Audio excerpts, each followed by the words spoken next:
Welcome to Ping 24 Updates, your daily dose of what's happening around the world. If you want to stay informed and ahead, make sure to subscribe and hit the bell icon. The city of Manila awoke to a sense of anticipation that was almost electric. The sun rose over the skyline, casting a golden glow on the bustling streets below, as if foreshadowing the historic moment that was about to unfold. News cameras and journalists from around the world packed into a government press hall, their lenses trained on a mysterious veiled easel at the center of the stage. The air was thick with expectation, as everyone wondered what bold move the government would make. This wasn't just another routine press event, it was a calculated act of defiance, a moment that would reverberate far beyond the walls of that hall.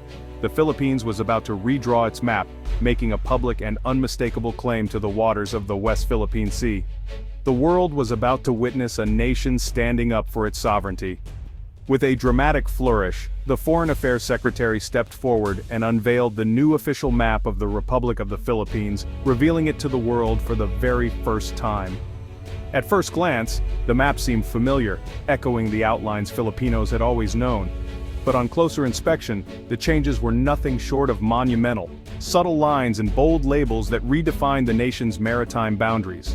For the first time in history, the map officially marked the nation's 200 nautical mile exclusive economic zone, boldly naming the contested waters as the West Philippine Sea. A finger traced the new boundary, symbolizing a nation's resolve. This was more than a simple cartographic update. It was a direct and unmistakable challenge to China's sweeping claims over the South China Sea, a region long fraught with tension and competing interests. Cameras flashed in a frenzy, immortalizing a moment that would echo across the Indo-Pacific and into the annals of history. The unveiling was not just a local event, it was a global headline. For years, the Philippines had protested, filed diplomatic notes, and even secured a landmark legal victory at The Hague. Yet despite these efforts, Chinese vessels continued to swarm its reefs, and the struggle for control persisted. This new map was more than a document, it was a weapon in the information war, a strategic move in a conflict where naval might was only one part of the equation. It was a declaration that the battle for the sea would also be fought with ideas, symbols, and international law. Manila was making its position unmistakably clear. This is ours, and the world should take notice. The message was as much for its own people as it was for the international community. The map was a line drawn in the sea, a visual and legal assertion designed to solidify the Philippines' position under international law and to rally support from allies and partners around the globe. By publishing and distributing the new map, Manila wasn't just sending a message to Beijing, it was reaching out to Washington, Tokyo, Canberra, and other capitals, seeking solidarity and support in a rapidly shifting geopolitical landscape. The fight for the West Philippine Sea had become a global test of maritime order, international law, and the balance of power in the region. The world's eyes were now firmly fixed on these contested waters. The unveiling of the map marked the beginning of a new, more intense chapter in this long-running saga, a chapter that promised heightened tensions, renewed diplomacy, and perhaps new hope for resolution. The world was watching closely, aware that the stakes had never been higher. Every move, every statement, every new map would be scrutinized for its impact on the fragile peace in the region. With this bold act, the Philippines had not only redrawn the battle lines on paper, but also reignited the spirit of its people. The map became a symbol of national pride, unity, and the enduring fight for sovereignty in the face of overwhelming odds. The South China Sea has always been a crossroads of trade, cultures, and conflict. For generations, fishermen from Vietnam, Malaysia, Brunei, Taiwan, and the Philippines have relied on its bounty, each nation seeing nearby islands and reefs as their own. But China's sweeping 9-line claim, covering nearly 90% of the sea, has upended the balance. This claim, based on contested history, puts Beijing at odds with nearly every neighbor. The stakes are enormous. Oil, gas, fisheries, and 1/3 of global shipping pass through these waters. China's island building and militarization have turned diplomatic quarrels into dangerous confrontations.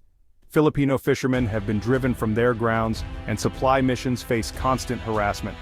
Against this backdrop of escalating aggression, the Philippines released its new map, a bold assertion in a sea of disputes. The unveiling of the new Philippine map is a masterstroke in strategic messaging, a bold visual statement that resonates far beyond the borders of the archipelago. It's not just a cartographic update, It's a declaration, a carefully crafted symbol of national intent and resolve. By officially labeling the West Philippine Sea and clearly outlining its exclusive economic zone, Manila asserts its rights, clearly, visually, and unambiguously. The map leaves no room for doubt, making the Philippines' maritime entitlements visible not only to its own people, but to the entire world. Features like Reed Bank and Scarborough Shoal are shown well within the Philippine EEZ, making legal entitlements tangible for citizens and the world. These are not abstract lines, they represent real resources, livelihoods, and a sense of national destiny. The map is more than a tool for diplomats. It's a symbol for schoolchildren, a teaching aid in classrooms, and a rallying point for national unity. It helps the next generation understand what is at stake and why these waters matter. It transforms complex maritime law into a matter of national pride, turning legal jargon into something every Filipino can see, touch, and feel proud of. The map becomes a shared emblem, uniting communities across the nation. Crucially, the map doesn't claim new territory. It illustrates rights already granted under UNCLOS, the international law of the sea. It's a reaffirmation, not an escalation, grounded in global legal norms. Manila positions itself as a defender of the legal order, casting China as the revisionist power. The map is a diplomatic tool, reinforcing the Philippines' commitment to international law and peaceful resolution. The map is both a legal document and a call to action, designed for international forums and the hearts of Filipinos. It invites the world to recognize the Philippines' rights, while inspiring citizens to stand firm. It's a visual argument, ready for the world stage. A powerful image that speaks louder than words in diplomatic circles and media headlines alike. The Philippines is not expanding its claims, just making them impossible to ignore.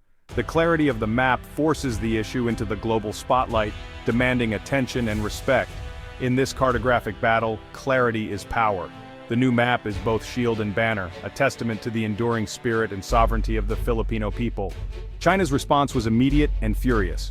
For Beijing, the 9-dash line is non-negotiable, a core part of its national identity and history. The new Philippine map is seen as a direct provocation, an illegal attempt to legitimize what China calls stolen territory.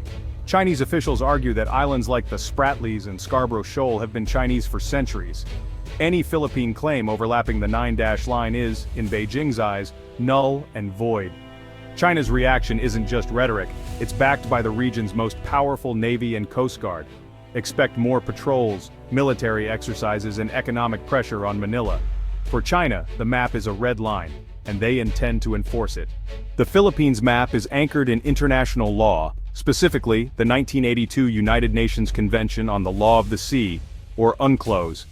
This landmark treaty, often called the Constitution for the Oceans, sets out the legal framework for all marine and maritime activities. It's the foundation for how countries define their rights and responsibilities at sea, and it's recognized by over 160 nations worldwide. This treaty, ratified by both the Philippines and China, defines the 200 nautical mile exclusive economic zone, or EEZ. Within this zone, a coastal state has special rights to explore and use marine resources, from fishing to energy production. The EEZ is crucial for countries like the Philippines, whose economy and food security depend on the sea. When diplomacy failed to resolve disputes, Manila took a bold step and brought China to court in The Hague in 2013, challenging the legality of the so-called 9-dash line, a sweeping claim by China that covers most of the South China Sea, overlapping with the Philippines' EEZ. In 2016, the International Tribunal ruled decisively in favor of the Philippines. The judges found that China's historic rights claim had no legal basis under UNCLOS, and that the disputed features in the South China Sea could not generate their own EEZs. This was a historic victory for international law and for smaller nations standing up to larger powers. China rejected the ruling outright, refusing to recognize its authority. However, the decision remains legally binding under international law, and it set a powerful precedent for the region and the world.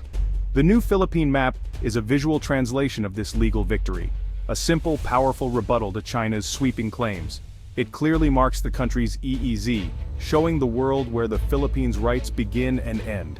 By publishing and promoting this map, the Philippines champions UNCLOS and the rule of law, sending a message that international agreements matter and that disputes should be settled peacefully and legally. It's a direct challenge to the idea that might makes right, armed instead with the legitimacy of a landmark court decision and the backing of international norms. The map is Manila's way of saying clearly and confidently that the law is on our side, and that our claims are rooted in global consensus, not just national interest. And now, with the world's attention focused on the South China Sea, the Philippines stands as a symbol of how international law can empower even the smallest voices on the global stage. Publishing the map is a courageous move, but it comes with real risks. China could retaliate diplomatically, economically, or even militarily. Beijing might recall its ambassador, restrict trade, or ramp up pressure at sea. The Philippine economy, deeply tied to China, could suffer. The risk of escalation at sea is real. Every patrol, every supply run, is now a potential flashpoint. The government must show resolve without provoking conflict, balancing sovereignty with survival. This is a test of leadership, resilience, and national unity. The map is just the beginning of a high-stakes new phase. For Filipinos, the new map is more than policy. It's a symbol of pride and defiance. After years of watching their fishermen harassed and territory encroached, the map is a rallying cry. This is ours. Across the country, it's uniting people, teaching the next generation what's at stake. For those who've lost access to traditional fishing grounds, it's a promise that their struggle is recognized. The surge of patriotism is real, but so is the awareness of risk. Facing a powerful neighbor, Filipinos know the odds, but also the value of unity. The map is a test of national character, a call for bayanihan, communal spirit, in defense of sovereignty. In this defining moment, the nation stands together, determined to chart its own course. The new map is both an educational tool and a legal weapon. Hung in classrooms and government offices, it builds maritime consciousness, reminding Filipinos they are a maritime nation. An informed public is more likely to support tough policies to defend maritime rights. Internationally, the map is a visual anchor for Philippine diplomats, a constant rebuttal to China's narrative. It reframes the debate around UNCLOS and the Hague ruling, not Beijing's history. The map is lawfare in action, using legal legitimacy to counter raw power. It sets an example for other nations facing similar disputes. The Philippine map is a global statement. Rules, not force, should govern the seas. The South China Sea struggle is also an environmental crisis. The West Philippine Sea is part of the Coral Triangle, home to the world's richest marine biodiversity. China's island building has devastated reefs, while overfishing and destructive practices threaten the ecosystem. Sovereignty disputes make joint management impossible, endangering food security for millions. The fight for these waters is a fight for global ecological security. The sea lanes here are vital for world trade. If one nation controls them, global commerce is at risk. By defending its EEZ, the Philippines stands for all nations' rights to free navigation. The new map is a call for hope, unity, and the rule of law. The world is watching, and the stakes could not be higher.